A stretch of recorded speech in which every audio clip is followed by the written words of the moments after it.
Apakah boleh orang menentukan tentang tanggal baik, bulan baik? Dari mana dia tahu tanggal baik, bulan baik? Apakah ini termasuk syirik? Ya termasuk. Nggak boleh. Menentukan demikian nggak boleh. Dari mana dia tahu hari ini, bulan ini baik? Dari mana? Itu penentuan itu nggak boleh. Atau ini hari sial, dari mana ditentukan sial? Atau perbuatan ini tanggal ini sial, dari mana? Nggak boleh. Dan ini termasuk tatayur. Tatayur menganggap sial tentang suatu, kata Nabi, at-tiyaratu syirkun, at-tiyaratu syirkun, at-tiyaratu syirkun. Buat tatayur menganggap sial dengan suatu termasuk syirik. Saya didera masalah hidup yang berat dan bertubi-tubi. Saya bercerai dengan istri, hilang pekerjaan, dan kemudian mengasuh anak-anak. Bagaimana tentang ini? Saya merasa Allah tidak adil. Ini perkataan ini bahaya. Gak boleh sekali-kali orang mengatakan bahwa Allah tidak. Allah Maha Adil. Bahwa semua yang terjadi yang dilakukan oleh manusia itu dengan sebab perbuatan dosa manusia. Allah berfirman dalam surah Asy-Syura ayat 30, "Wa ma asabakum min musibatin fabima kasabat aydikum wa ya'fu an katsir." Jadi apa saja musibah yang menimpa kalian dengan sebab usaha tangan kalian, dan Allah banyak memberikan maaf pada kalian. Ini ketika orang mendapatkan musibah, cobaan, ujian, penyakit, bercerai dengan istrinya, kemudian juga hilang pekerjaan dan yang lainnya, itu akibat dosa yang harus disalahkan dirinya dia. Dia banyak dosa, yang dosanya sangat banyak. Jadi semua perbuatan itu akibat dosanya. Kalau antum mau baca tentang akibat perbuatan dosa dan maksiat, antum baca bukunya Ibnu Qayyim, Ada Wadawa. Antum baca itu berulang-ulang, bagus sekali buku itu. Saya sudah lama ngaji, tapi saya belum bisa meninggalkan perbuatan maksiat atau dosa. Dan dosa ini sudah besar, ya wajib ditinggalkan. Wajib ditinggalkan. Apakah itu musik, lagu, khamr, narkoba, atau yang lain, wajib ditinggalkan, nggak boleh dia. Apalagi mendekati perbuatan zina.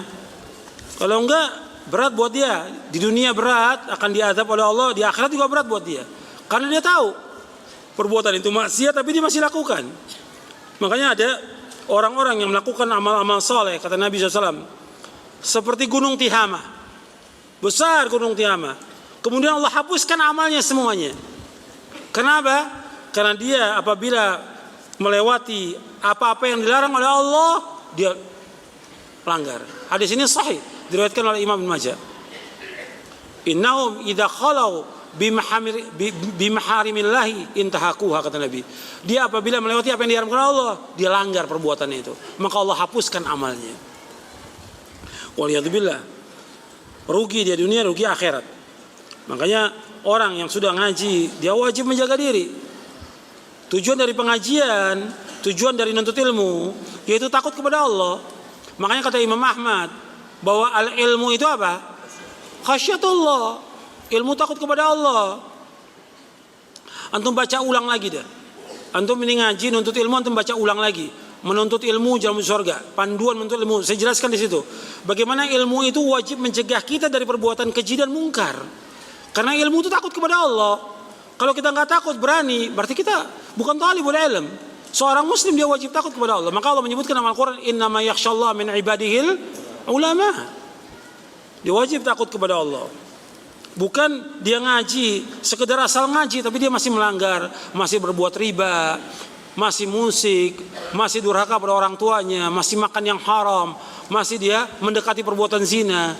Ini gak bermanfaat ilmunya, gak ada manfaat. Yang kita minta kepada Allah setiap hari, Allahumma inni as'aluka ilman nafi'a wa rizqan thayyiban wa amalan muntaqabbala. Ya Allah, aku mohon kepada Engkau ilmu yang bermanfaat, rezeki yang halal, amal yang terima. Ilmu yang bermanfaat. Kalau ini dia masih melanggar, ilmunya nggak bermanfaat.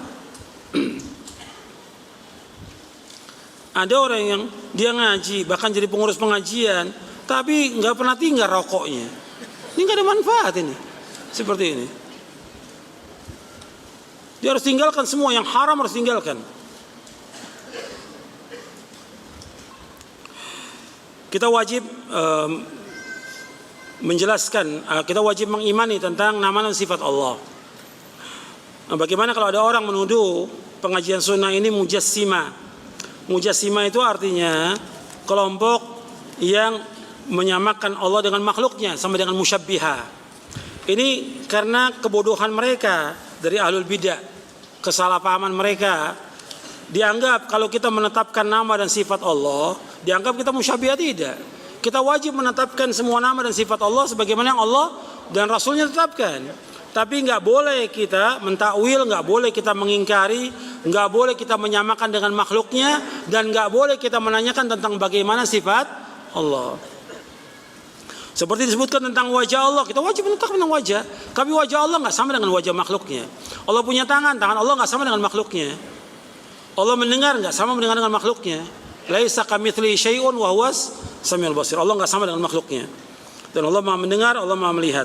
Walam yakun lahu kufuwan ahad. Bahwa Allah nggak sama dan tidak setara dengan makhluknya.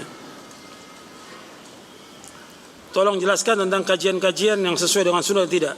Wah, ini banyak sekali, panjang penjelasannya ini. Ya. Karena banyak sekali pengajian-pengajian yang ada yang kalau kita lihat sudah menyimpang gitu. Meskipun pakai nama apa? Nama apa? Salah gitu. Supaya laku dagangannya.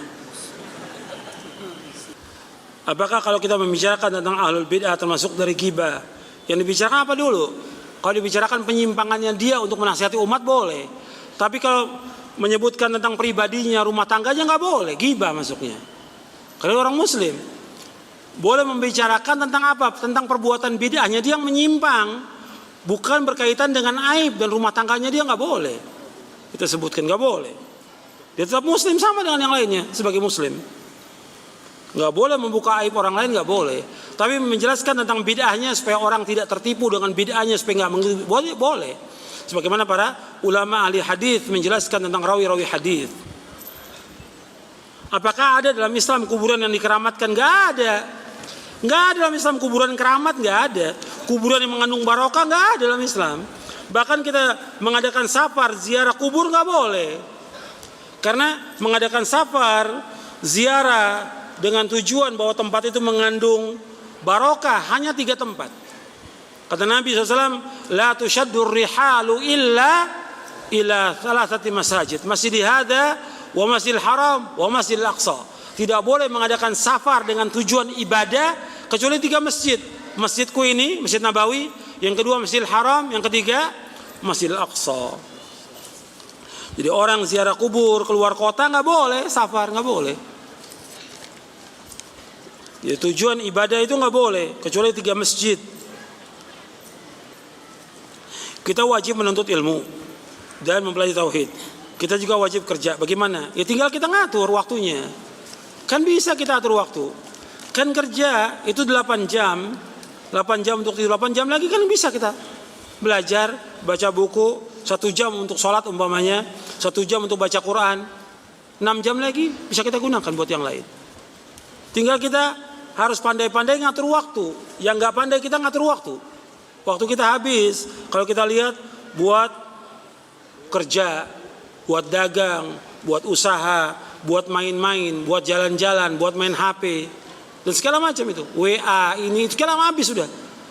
Baca media sosial habis waktu kita. Padahal kita wajib untuk menuntut ilmu syar'i. Dan menuntut ilmu ya kita merujuk kepada kitab-kitabnya. Bukan kita nuntut ilmu dari Google, bukan. Bukan. Nuntut ilmu dari kitab asli, Quran dan Sunnah, la fahmi salaf.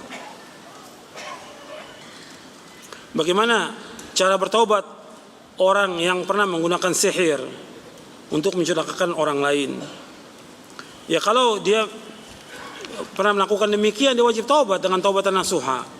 Nah sekarang bagaimana dengan orang yang dia celakakan, dia tidak maafkan?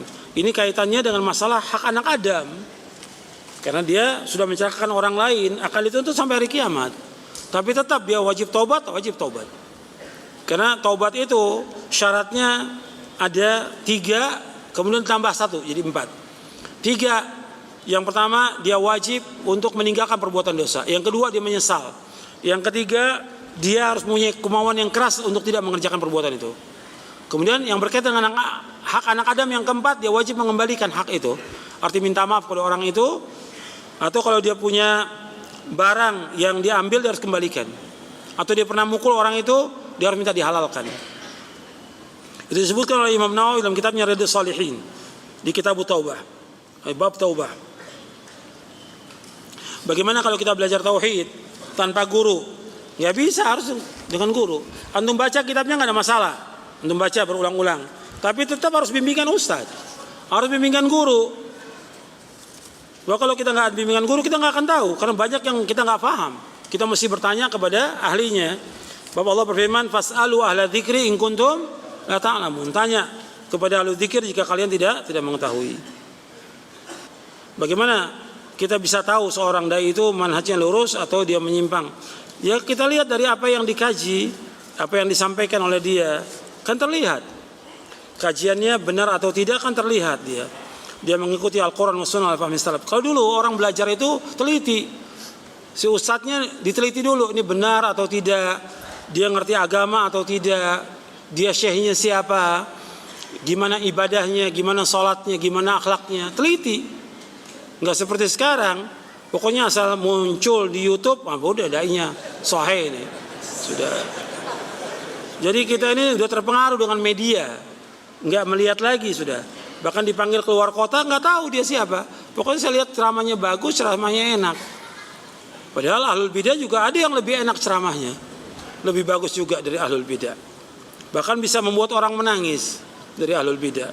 Bukannya itu ukurannya, akidahnya benar atau tidak. Yang pokok akidahnya dulu, tauhidnya benar atau tidak, manhajnya benar atau tidak. Dan itu harus tahu dulu dia.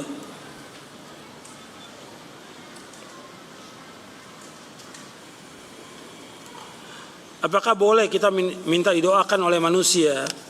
Ini pernah terjadi di zaman Umar bin Khattab radhiyallahu an. Ada orang datang kepada Umar bin Khattab, kemudian minta doa kepada Umar. Kemudian Umar mengatakan, apakah kami ini para nabi? Kata Umar, apakah kami ini para nabi? Kami bukan para nabi. Kalau nabi betul, doanya mustajab dan dikabulkan. Jadi orang datang kepada Umar, orang itu minta doakan. Kata Umar, kami bukan para nabi, kamu berdoa sendiri. Kalau yang memang ada nas, ada dalil, boleh.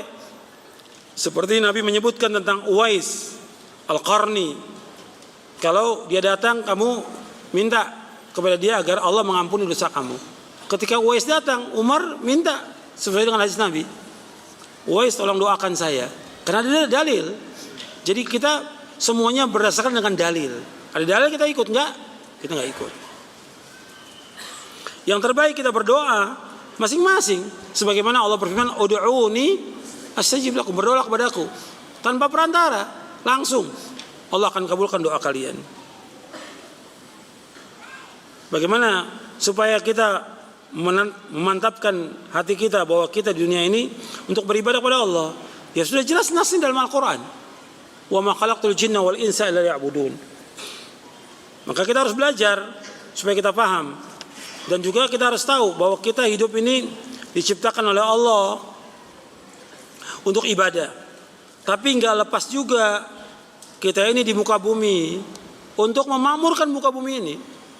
Ibadah kepada Allah, memakmurkan muka bumi kita tetap. Kita usaha, dagang dan yang lain. Kalau ditinggalkan nggak boleh. Nggak boleh, kita ibadah aja, kita nggak mencari nafkah, nggak boleh. Kita wajib mencari nafkah. Kita nggak boleh mengharap sesuatu dari manusia, nggak boleh. Nggak boleh kita menjadi beban buat orang lain, nggak boleh. Kita wajib mencari nafkah untuk diri kita, istri kita, orang tua, anak, wajib. Kemudian juga kita jangan terpengaruh dengan dunia. Jangan kita dilalaikan oleh dunia, jangan dilalaikan oleh harta. Tujuan hidup kita adalah sorga. Karena diri kita ini sudah dibeli oleh Allah, yang jaminannya sorga. Maka kita wajib beramal ikhlas karena Allah SWT. Bagaimana kalau orang melakukan kesyirikan, dia berbuat bid'ah atau dia tidak menuntut ilmu syar'i, apakah dia ada uzur di negeri kaum muslimin? Ya dia wajib belajar kan. Ketika dia nggak menuntut ilmu, dia berdosa kan. Ketika dia berbuat bid'ah, berbuat kesyirikan, dia salah. Kenapa dia berbuat kesyirikan? Kenapa dia nggak belajar? Dia salahnya dia nggak belajar. Dia harus bertanya kepada ahli ilmu. Dan ini banyak di negeri kaum muslimin. Ada para ulama, ada para dai yang dia harus bertanya. Di dalam Al-Quran Allah sudah jelaskan tentang tidak boleh mengikuti para pembesar, para tokoh, nggak boleh mengikuti orang-orang tertentu, nggak boleh. Allah sudah sebutkan dalam Al-Quran. Dia wajib mengikuti dalil. Bagaimana kita menyelamatkan saudara kita yang dia tawaf di kuburan?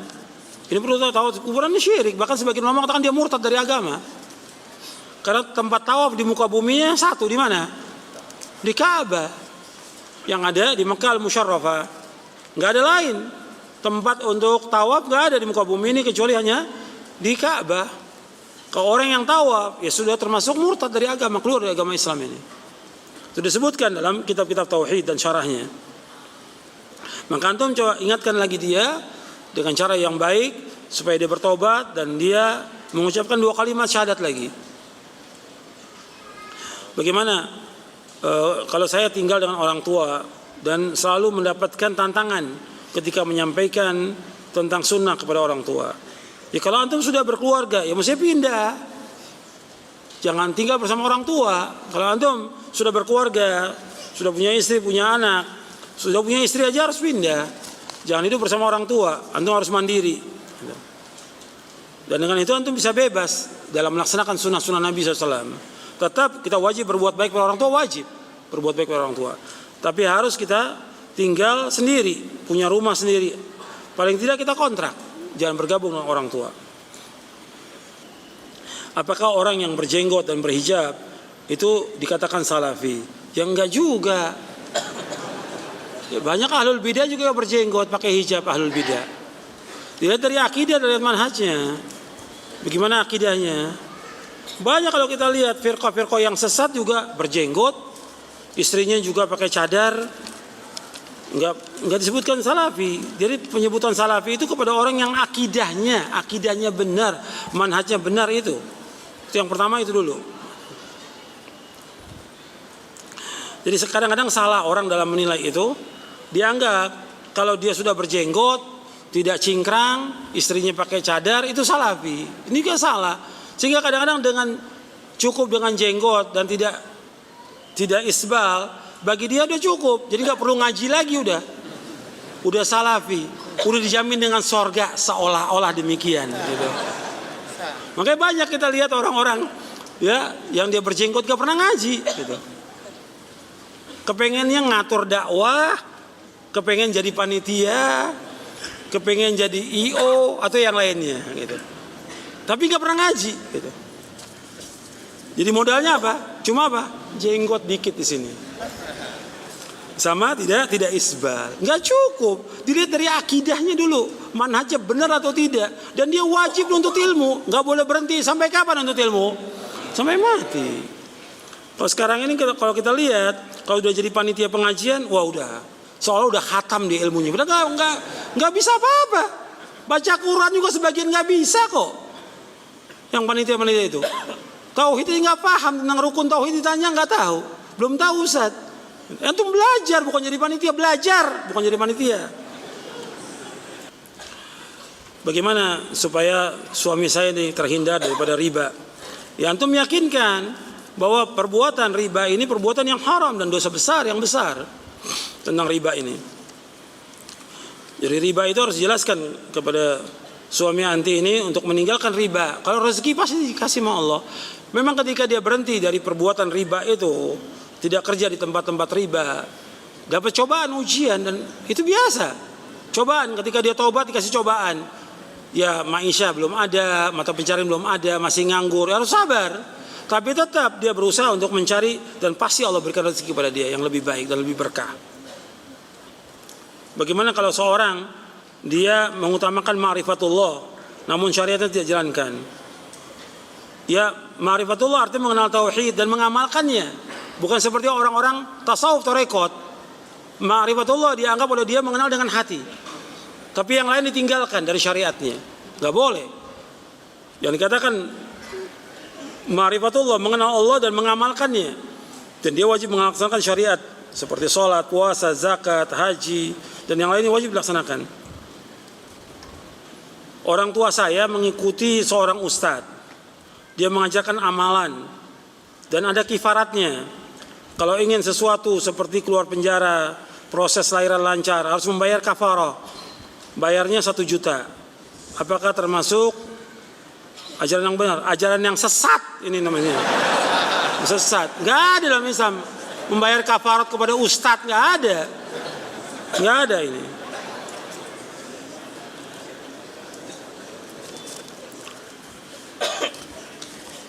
Ini sekarang banyak orang yang berbuat pelanggaran supaya diterima taubatnya, bayar kepada ustadznya. Bayar 1 juta, 2 juta. Ini nggak benar ya. Ini ajaran sesat ini yang seperti ini. Bukan ajaran Islam. Islam nggak mengajarkan demikian. Dia taubat, wajib taubat kepada Allah Taala. Bukan kepada syekh, bukan kepada ustadz. Taubat kepada Allah dengan taubatan nasuha. Dan nggak ada taubat ada bayarannya, nggak ada. Bagaimana kalau ada kita pesan-pesan dan juga mantra-mantra yang dibikin seperti batu dan segala macam? Apakah ini syirik? Ya jelas syirik ini. Ini masuk bagian daripada apa? Jimat-jimat. Kata Nabi, inna ruqa wa tama'ima wa tiwalata syirkun. Sesungguhnya ruqyah-ruqyah, jimat-jimat, tangkal-tangkal itu syirik. Bagaimana kita belajar kepada ustadz-ustadz yang mengajarkan Quran dan Sunnah fahmi salaf dan juga yang menyimpang? Ya antum sekarang kalau antum sudah tahu ada ustadz-ustadz yang betul-betul mengajarkan Quran dan Sunnah fahmi salaf, antum belajar, antum datangi, meskipun jauh antum datangi. Kalau antum sudah tahu ustadz yang mengajarkan Quran dan Sunnah fahmi salaf, akidah yang diajarkan tauhid, antum datangi meskipun jauh. Sekarang ini banyak orang mau terima yang sudah jadi gitu, yang instan. Pokoknya yang disampaikan udah, tinggal. Padahal dia harus belajar. Dulu para ulama salaf belajar sungguh-sungguh sampai mencari satu hadis aja itu berjalan siang dan malam. Sampai berjalan 1 bulan perjalanan untuk mencari hadis. Jadi harus berjuang untuk mendapatkan ilmu yang bermanfaat itu. Orang kafir, kita wajib barok dengan orang kafir. Nah, bagaimana dengan muamalah kita dalam sehari-hari dengan orang kafir? Diatur dalam Islam. Diatur dalam Islam. Muamalah dengan mereka boleh, kayak jual beli, dagang, pinjam meminjam, gadai menggadai boleh. Nabi juga pernah tergadai baju besinya dengan orang Yahudi. Boleh. Tapi kita mencintai mereka, menjadikan mereka sebagai sahabat, nggak boleh dalam Islam. Kan kata Nabi SAW, la tusahib illa mu'minan wa la yaqul ta'amaka illa taqiyun. Jangan kalian bergaul melainkan kepada orang yang beriman saja. Dan jangan makan kalian makan orang-orang yang bertakwa kepada Allah. Jadi kita nggak boleh menjadikan orang kafir itu sebagai teman dekat kita, sahabat karib kita, nggak boleh. Banyak di dalam ayat Quran berapa ayat menjelaskan tentang itu. Nggak boleh kita. Dan mencintai mereka nggak boleh. Tapi muamalah dengan mereka dalam artinya jual beli boleh. Dalam Islam boleh.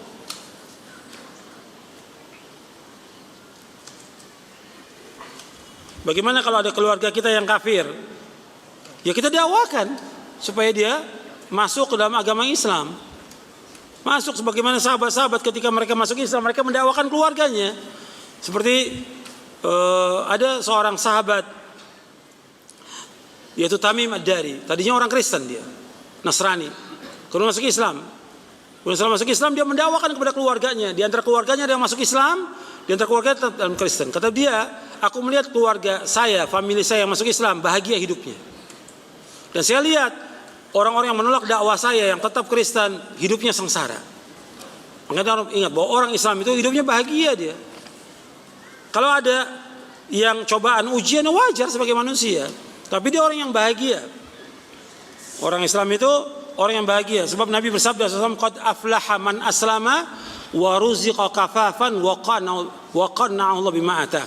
Kata Nabi, qad aflaha, sungguh bahagia, sungguh sukses, sungguh beruntung. Siapa? Orang Islam. Diberikan rezeki cukup dan diberikan oleh Allah qanaah dengan apa yang Allah berikan. Diberikan puas dengan rezeki yang Allah berikan. Hadis ini sahih riwayat Muslim. Nabi menyebutkan bahwa orang Islam itu bahagia, sukses.